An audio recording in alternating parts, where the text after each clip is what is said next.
the Lord's body. Number one, examining yourself. And number two, being able to discern that you're standing before the body of the Lord. Let's look at the first one first.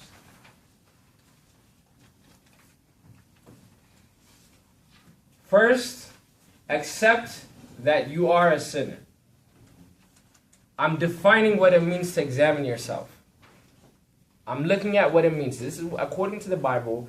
This is not what people are saying around. This is not what people have invented. It is what's written down in the Bible. This is the prerequisites for taking Holy Communion. Please understand this carefully. The first step when we're examining ourselves is to understand that I am a sinner. That you are a sinner. It says in Romans chapter 3, verse 23, all have sinned and fall short of the glory of God. We all have sinned. We are a sinner.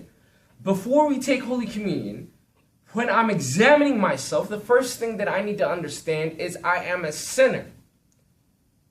To expect or to say that I'm going to take the Holy Communion when I stop sinning is not understanding the fact that I'm going to continue to sin whether I'm young or old. Right? At whatever part of my life I'm in, it doesn't matter. I'm going to continue to sin. I've got to understand this when I'm examining myself. Let's keep going. Number two, even though I'm a sinner, I make a conscious effort to seek God instead of seeking the devil. What does that mean? It means I want to do good. Like I'm going to make an effort to do something, like to walk in the road of righteousness instead of wickedness. I'm going to try to walk towards God. Now, I might fall at times, but I will get up and keep walking in a forward direction. I will not be leaning towards the devil. I will attempt and put all my energy towards God. Again, the first step is to accept I'm a sinner. The second one is to seek God. One person said, the only difference between Christians and non-Christians is that we repent after we sin. That's the only difference. It's not about we commit less sins than them, or no, it's not about that. And if you think that's what Christianity is, then you've forgotten the whole point. It's about love. It's not about counting the number of sins you do. It's not about seeing what type of sins you do. It's not about that. It's not Christianity. Christianity is to say, I want God and God only. And that's the third step, is to understand the only thing that can save me is Christ. Sin is like cancer that's designed to kill me alive, right? And the only remedy to this cancer is the flesh and blood of Christ. The only answer. It's not one of many choices, right? I remember I was talking to this one lady, and her child had gotten into a whole bunch of stuff, right? A whole bunch of problems. She came to the church, and I asked her, why do you come to church? She said, well, so I took him to the Protestants, and like they didn't really do anything for me, and then I took him here, and then I took him there, and now I heard you guys were pretty good, so that's why we're here, you know? So it's like, why not? Let's give it a shot, you know? So like, my life is not going in a positive direction, so just throw in another, what's the worst that could happen? No. Community is not for you. If it's the only choice, right? Like, I've sinned, I don't like where my life is, I want to be with God right now, and the only answer to all my problems is God, then you've examined yourself. That's the first step of, for meeting the prerequisite. The first thing is examining yourself by understanding that you're a sinner, making a conscious decision to seek God, and eventually coming to the conclusion that the only answer is God. Think about the following, in Ephesians chapter 2, verse 8 through 9, says the following. It says, for by grace you've been saved through faith, and that not of yourselves, it is the gift of God, not works, that anyone should boast. The reason why I keep saying we're all sinners is there's this misconception that we're gonna talk about it later, but the misconception is I cannot be a sinner if I'm taking Holy Communion. And a lot of people say when you ask a lot of young folks, why don't you take Holy Communion? And people are like, look, man, I'm still sinning, I'm still doing bad things. I'm gonna wait it out and then wait until I stop sinning. Then I'm gonna take Holy Communion. The problem is you think you'll ever be worthy enough to take Holy Communion. See, that mentality, the danger is you think if you do good stuff, then you're worthy to take the gift that God has given you. But here it says, you can't boast about anything. Who are you? You're a sinner no matter what. The gift that Christ has given you is a gift that you do not deserve. The minute you start saying, I'm a sinner now, but later on I might be better, you're really saying, I might be worthy then, but I'm not worthy now. But the real mentality you need to have is, I'm never worthy. If you feel like you're not worthy, take it. Holy Communion is medicine. For what? For cancer. For the cancer that's caused by sin. If you're not sinning, don't take it. You don't need it. Why are you going and taking medicine if you're not sick? Why are you even at church if you're not a sinner? If you understand that you commit a lot of sins, if you understand that you commit a lot of you do a lot of bad things, then come line up, take Holy Communion. It's for you. It's designed for you. Take it every day. Take it every week. It's for you. But if you're righteous, you don't need it. Because Christ made it abundantly clear from the beginning. He came here for sinners, not for those who are righteous. He came for me. He came for the sinners. He didn't come for the people who are righteous. They don't need him. They're doing pretty good, apparently. When you examine yourself by asking, am I a sinner? And if the answer is yes, and then ask yourself, do you want Christ? And is he the only option? If the answers are yes to all the questions, then Holy Communion is for you. Think about the following question, or the following scenario. Imagine somebody has cancer from smoking cigarettes. Now the guy goes to the hospital. He's told he has X amount of days to live unless he takes medication.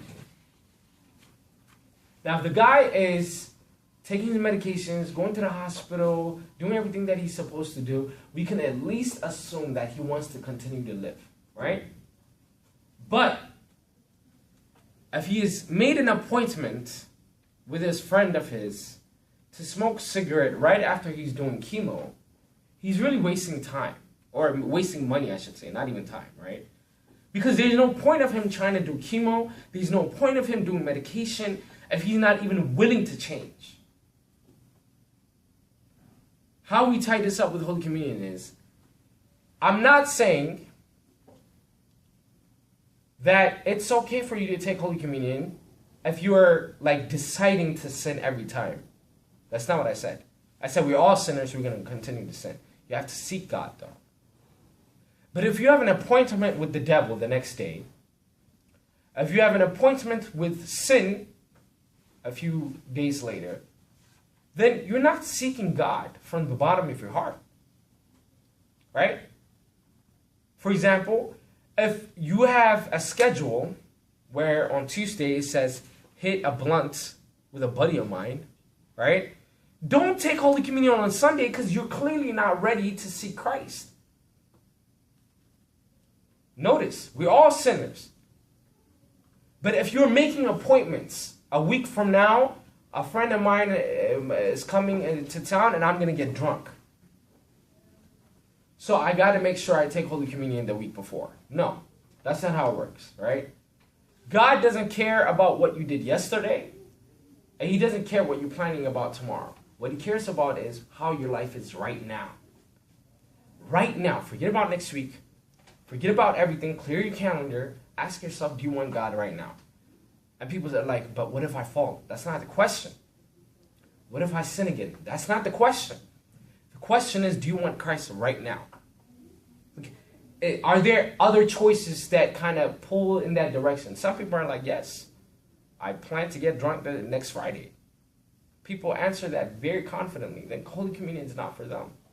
But if you're sitting and saying, I want God and God only, I don't know about what I'm gonna do a month from now. I don't know what I'm gonna do a year from now. But I know right now I want Christ, and Holy Communion is for you. Holy Communion is for you. Let's keep going. The second criteria, I have to discern the Lord's body, meaning like I have to understand that I'm appearing before Christ. Like I'm approaching God. This is not some food that some people prepared. This is the actual flesh and blood of Christ, like before me. I have to understand that. I can't just walk up there one Sunday morning. I remember when we were younger, maybe you guys remember, Beatty and Hayward, if you guys remember upstairs, we used to be like, hey, you want to go quarter? I'm quartering. Are you quartering? Come with me. Let's quarter. Right? And yeah, we used to do that. No. This is huge. You're appearing before God. You don't just get up one day and like, yo, let's go quarter. No, that's not how it works. How it works is, right? Number one, you examine yourself. You ask yourself the questions that we just reviewed. Then you say, I'm appearing before Christ. I need to be on like how do you prepare before a wedding, right? You don't just walk like one day and like, let me go to the, you buy your suit, you look nice, you look sharp, you know? And then like you do whatever you got to do to go, or prom, right? Bad example. Let's go back to the wedding. So like you try, if it's your wedding day, you're going to look very, very sharp. You're going to take a lot of time, getting ready. So that's the same thing. It goes to the same level. We should like think I'm appearing before God, and we should get ready for that. So how do we get prepared? By singing our Confession Father. Before you go to dinner, you dress up, right? You take a shower, you try to look nice, you try to look your best, whatever the case is. We have to also look our best before we appear before Christ, right? So to answer one of your questions, how do we get ready? We wash ourselves with penance, confession. All the sins that I've piled up, all the dirt that's on top of me, I wash it with confession, right? So confession will wash it away. Now I'm prepared to stand before Christ and take the flesh and blood of Christ and be in communion with him. These are the criteria for Holy Communion. All the other stuff that people talk about, they're misconceptions. What are they? Let's look at them very fast. And I know I'm going over time. I do apologize. What was the blank? I don't know. Consideration? That they are appearing before Christ. You apologize.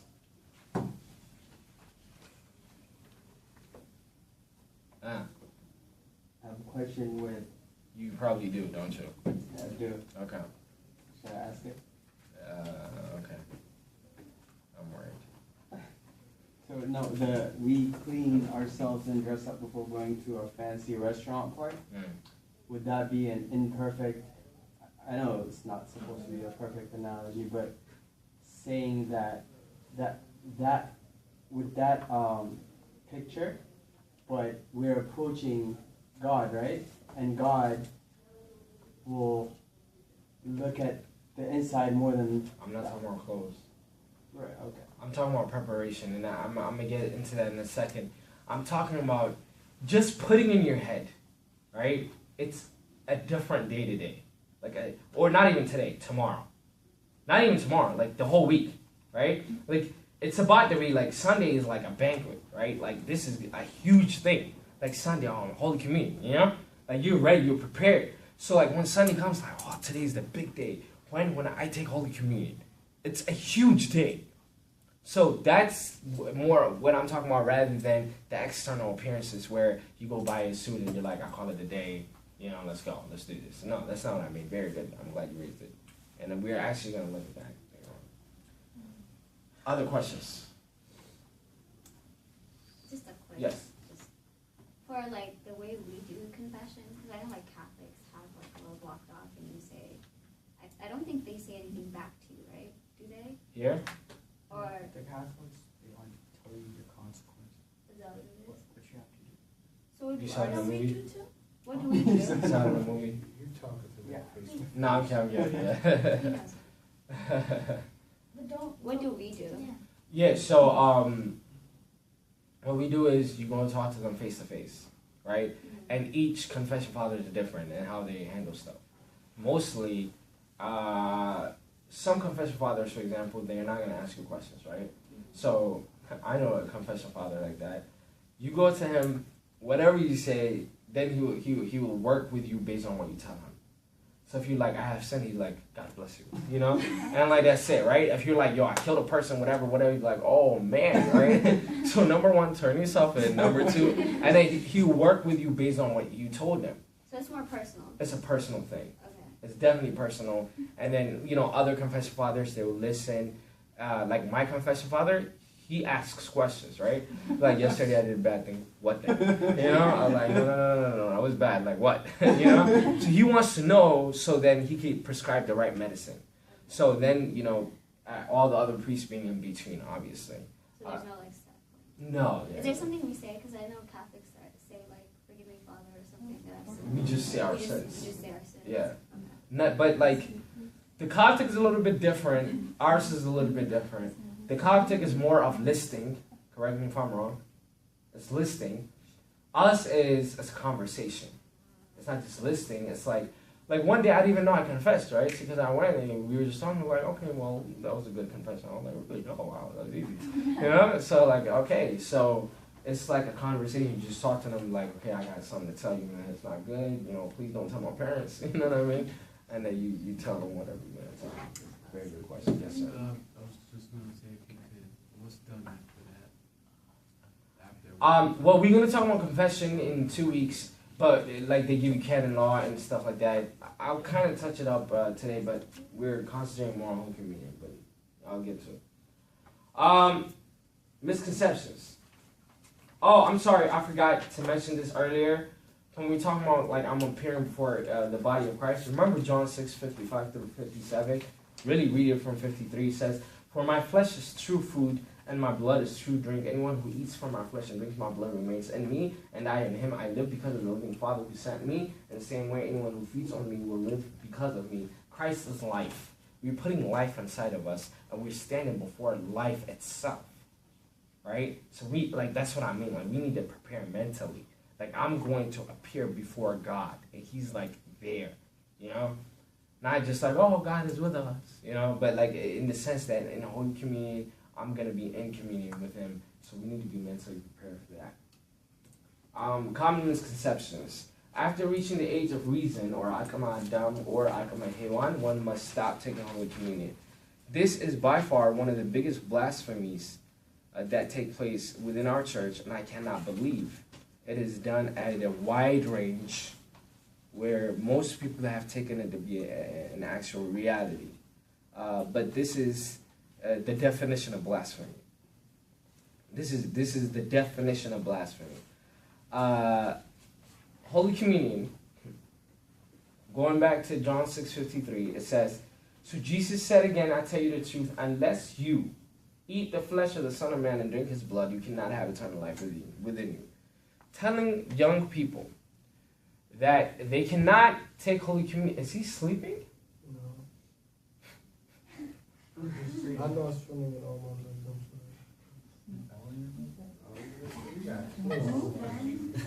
Both my legs and all my legs. Okay. Like, stretch it out. Okay, but get your head up because we know about you. I don't trust anything.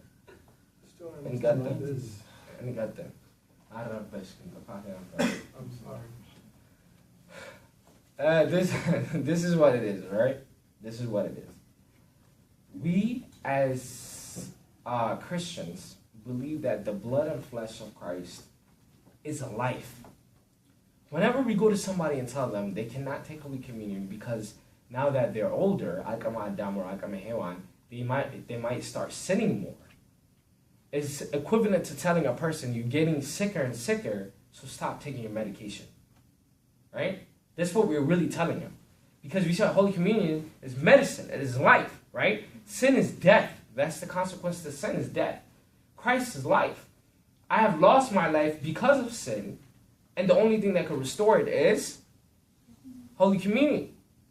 Now here's a young person, a young adult, who, yes, they're getting exposed to sin more, which only means that they need Holy Communion more.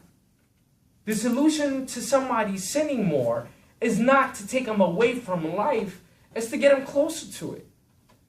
So this mentality, and thank God for a lot of young folks, this mentality is not there. It's the reverse what's there, right? It's I'm going to wait until I'm older mentality that's there in our age. But the mentality to say, I must stop taking Holy Communion, it has stopped with our parents, and I hope it just remains with them. It never, comes with us.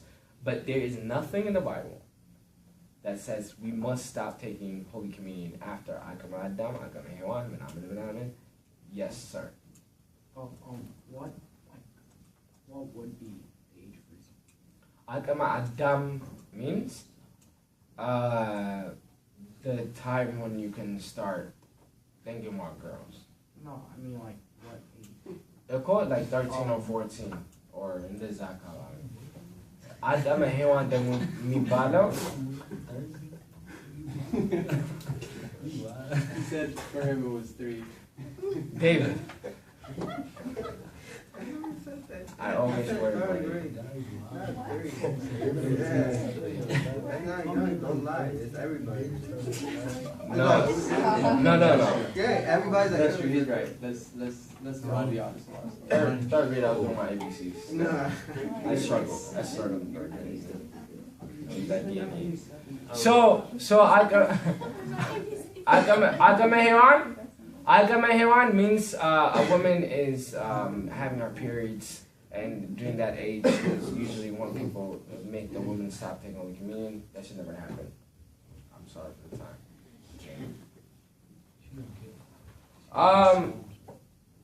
Let's keep going. On the contrary, what it says in Ecclesiastes chapter 12, verse 1 is, honor him in your youth before you grow old and say, life is not pleasant anymore. Honor him in your youth. Or the other way to say that is, remember him in your youth. How do we remember Christ? Of course, through Holy Communion. In Luke chapter 22, verse 19, it says, this is my body which is given for you. Do this to remember me. Right? The true way to remember the Lord in our youth, is by taking Holy Communion. And here it is in Ecclesiastes, it encourages the youth to take Holy Communion. The disciples, most of the disciples, with the exception of Peter, were in their young 20s, right? John, I believe, was like 21, 22. Like most of them were young, the disciples, when they were going around the world preaching. Peter was the only one in his 40s. Let's keep going. Holy Communion. Again, we're looking at misconceptions. Holy Communion should be something we take once we are older. Again, like I said, there is no, age restriction. How did you know I was going to say that? In fact, on the contrary, in Qaddase, we say the following every Sunday. Okay, I'm going to attempt to sing it. I was going to record it. I forgot to record it. Please don't laugh.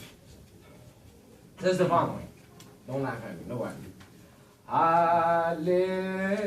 No.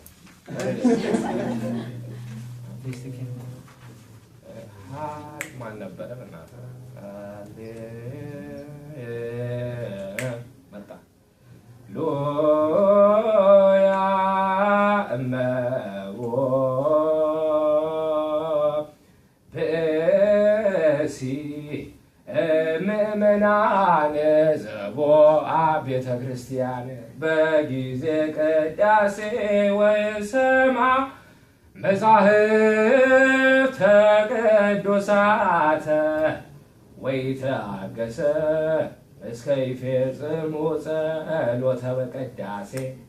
አሁን በደንብ አድርጋችሁ አዳምጡ። It's the highlighted part. This is the most important part. ወይተመጠወ ቁርባን ይሰደድም ቤተ ክርስቲያን እስመ ማሰነ ሕገ እግዚአብሔር ወአስተሐቀረ ቁመተ ቅድመ ንጉሥ ሰማያዊ ንጉሠ ሥጋ ወመንፈስ ከመዝ መሃሮነ ሐዋርያት ባቅሊሶሙ. The part that I want to concentrate on. ሃሌሉያ እመቦ ብእሲ እምእመናን ዘቦአ ቤተ ክርስቲያን በጊዜ ቅዳሴ ወኢተአገሰ. አሁን ዘቦአ ቤተ ክርስቲያን ማለት ቦአ ምን ማለት ነው? ኤንተር. ዘቦአ የገባ የት? ቤተ ክርስቲያን የገባ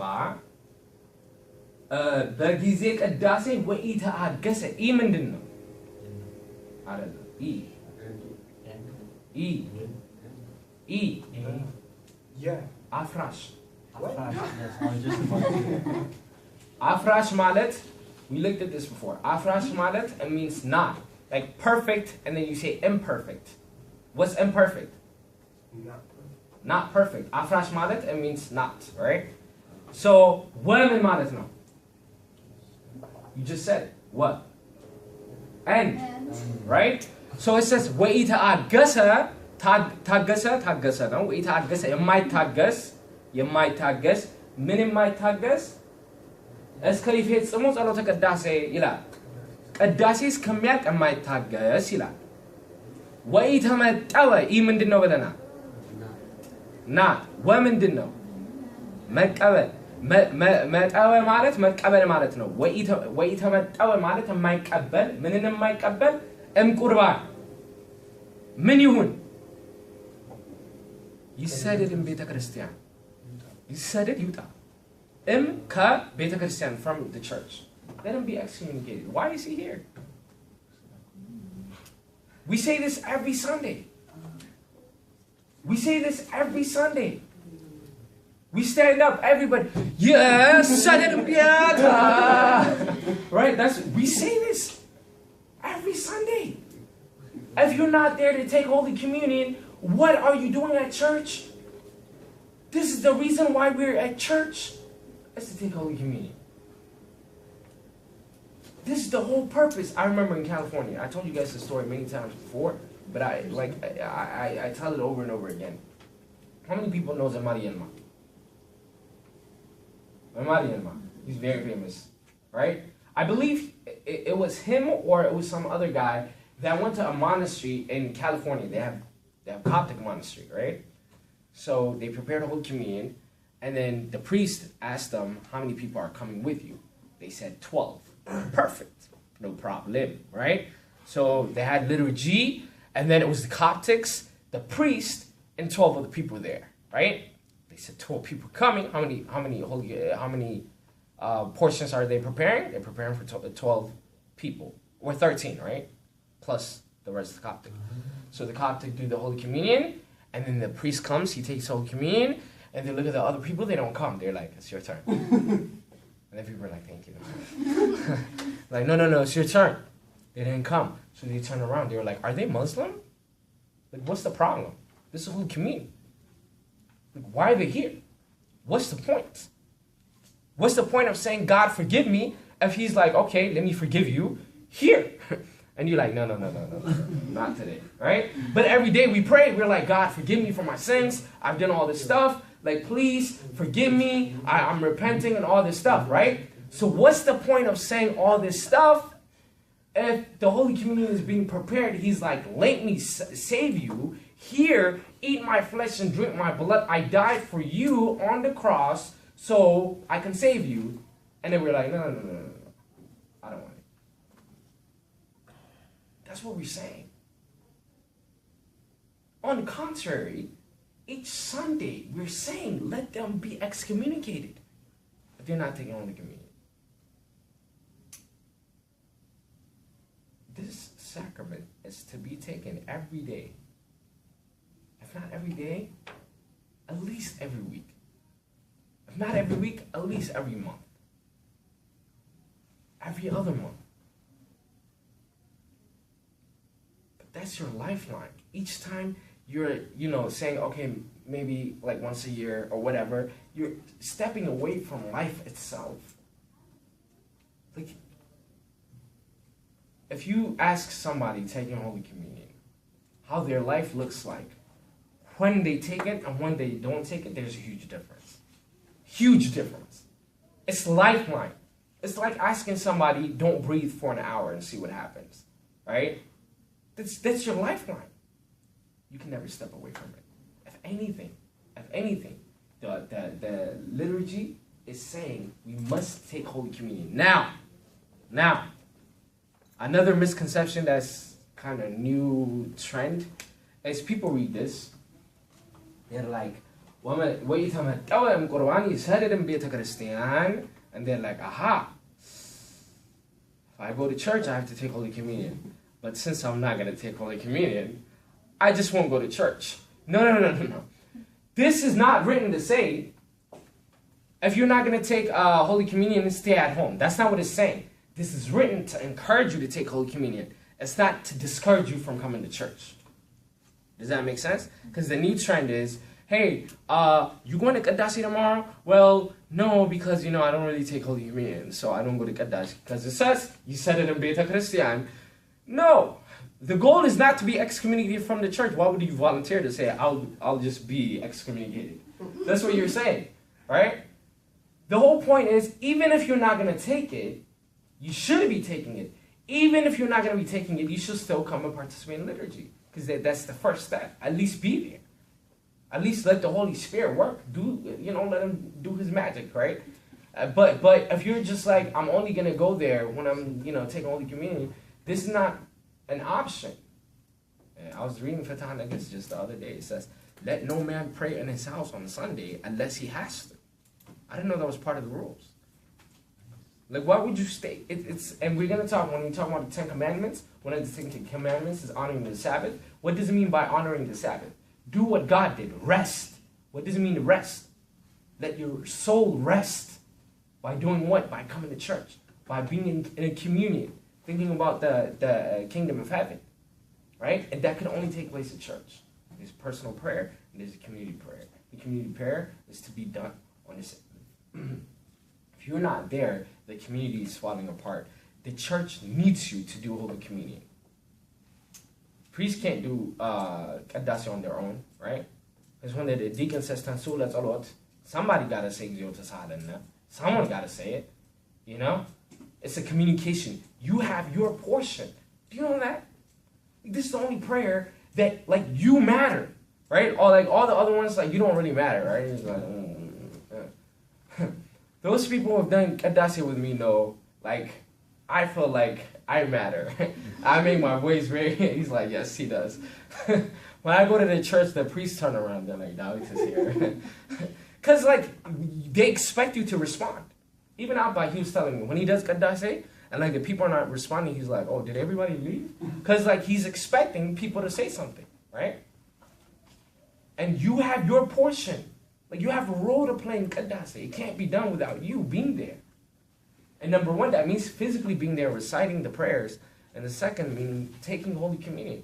Because when the priest takes his hand out, there needs to be a receiver from the other hand, right? From the other hand. And the only way that would happen is when we start taking Holy Communion. Last story, and then I'll stop. In North Carolina, I remember we went for liturgy. It was sad. All babies, no adults except for one, right? How the baby get there? Huh? How the baby get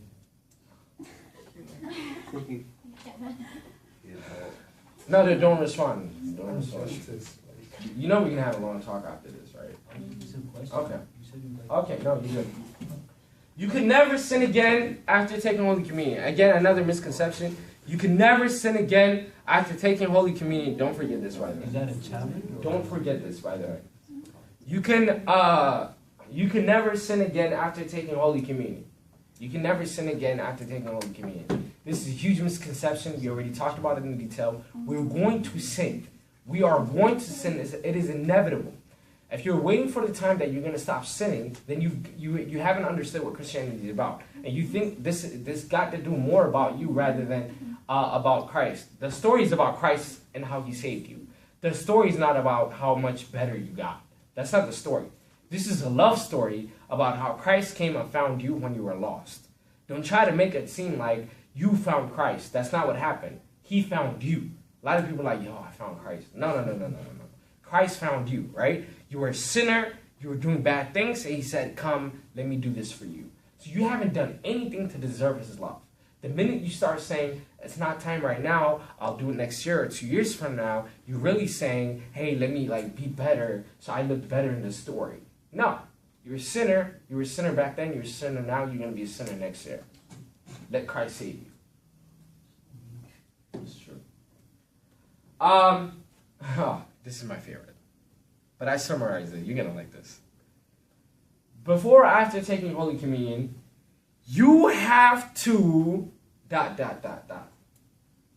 Huge misconception. You can't run, right? Oh yeah, you can't cry. Yeah. You can't touch You water. can't touch water. That, you see what I'm talking about, right? I used to Is get that mad not when I was a No, little kid. like Are I you used to take it. I serious? used to sit home like, no, you can't laugh either. I remember that. Like That's kids why laugh. I put this down on purpose. And they're gonna in the Melakato, because clearly nobody read the notes. It's not true. Common misconceptions. Wow. Before or after taking Holy Communion, you have to ... I'm not gonna say they're all lies. I'm not gonna say they're all good or bad, whatever. The only thing you have to do is talk to your confessor father. Not every time, as in like, you don't need to go and confess them every time. You do need to tell him that you're going to take Holy Communion every time. Right? Whatever he tells you to do, you do it. If he says don't cry, don't cry. If he says fast, fast. If he says sigadu, sigadu. But it is not a conversation you have in a classroom. It's not a conversation you have with your buddies. Yo, I heard when you took the Holy Communion, you know, you got to do this. You got to stand up on one leg and, you know, do the hokey pokey and all this stuff. You know, and people have all these rules and all these things. He said he made the joke. He made the joke. I didn't say that. He said. So, the idea is this. There are many things that could be said about this. Some are true, some are not. Who knows? I know. You confess your father. See what I did there? What about the one where you're not supposed to eat? Talk to your confess your father. Just don't. If anybody asks you, is it true that for confession you have to, or for Holy Communion you have to blank? Your answer is ask your confessor father. Yeah. How about for like the kids? What about the kid? They don't have to do anything. Let the parents talk to their confessor fathers. Oh.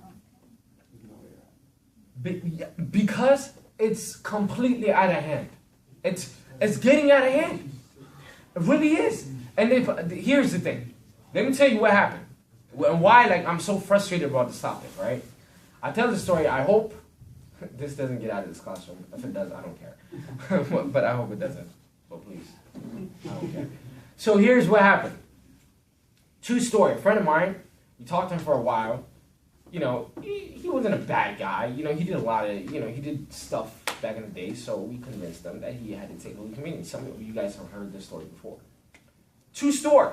He's about to go to Ethiopia. He's about to, get into a whole bunch of, new chapter in his life. And we were like, yo, this is the perfect time for you to take Holy Communion. There's a confessor father. He already knows about your story. You confess, take Holy Communion. You need this. He agreed. He went to the confessor father. He talked to him. He said, Sunday, come take Holy Communion. This is a huge part in his life. Huge chapter in his life.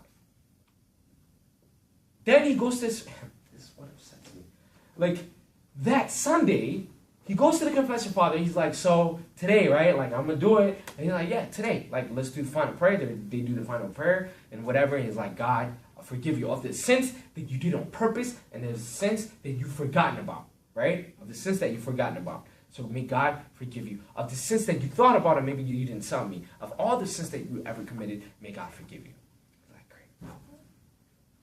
And he goes to his friend. He's like, yo, I'm about to take Holy Communion, dude. Pray for me. Here's a priest who has been ordained, who has the gift of forgiving the people based on what Christ said in the Bible, who has already said you're forgiven. Then he goes to his friend. He's like, please pray for me. Here's the problem. The friend is like, yo, last night we ate food together. You're supposed to fast for 18 hours before you take Holy Communion. All right? He already finished it with his confession father. Here he tells him, you got to fast. He's like, you can't take Holy Communion. He's like, no, but like, I already finished with my confession father. He's like, no, you can't take it. So he ended up not taking Holy Communion.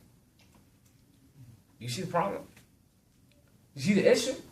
Here, let's talk real, right? If you say something against like canon law or whatever, people overreact and people, I don't want to say overreact, but they act, right? Whatever, underreact or overreact, I'll let you define it. But people act, whatever the action is. But the one canon law that is out there is your confession father is there for the purposes of giving you a customized medicine.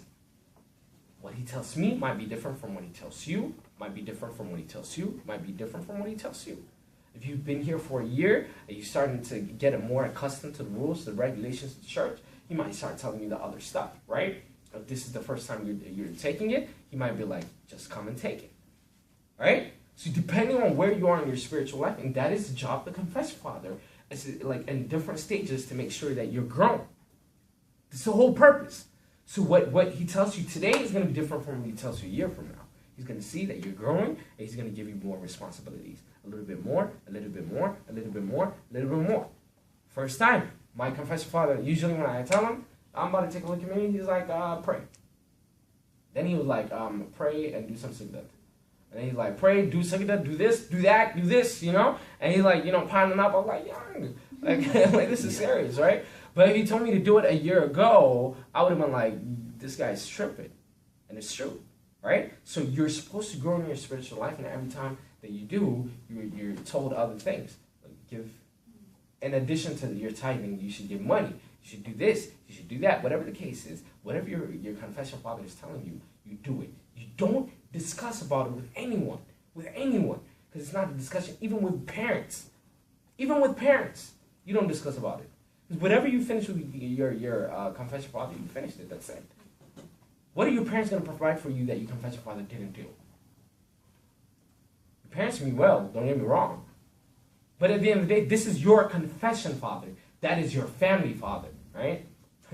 I don't go to my dad, my confession father, and is like, oh, dad, like, what, career should I pick? Like, no, like, this conversation from home, right? What time do I have to get home by? Priest Kade. Be like, I don't care, man, go pray on it. You know what I mean? But like, at home, it's a different story. So you got to know who your father is, and for what you're going to talk to him about, right? So you got to know that. You got to know who your father is. All right? So that's what we're doing. Questions? Yes. So, during Qurban, are you supposed to be separated by gender? Ask your confession father. I'm so serious about it. Yeah. Like angels. What's that all about? Is there like different types of angels? Like angel of death. There are angels.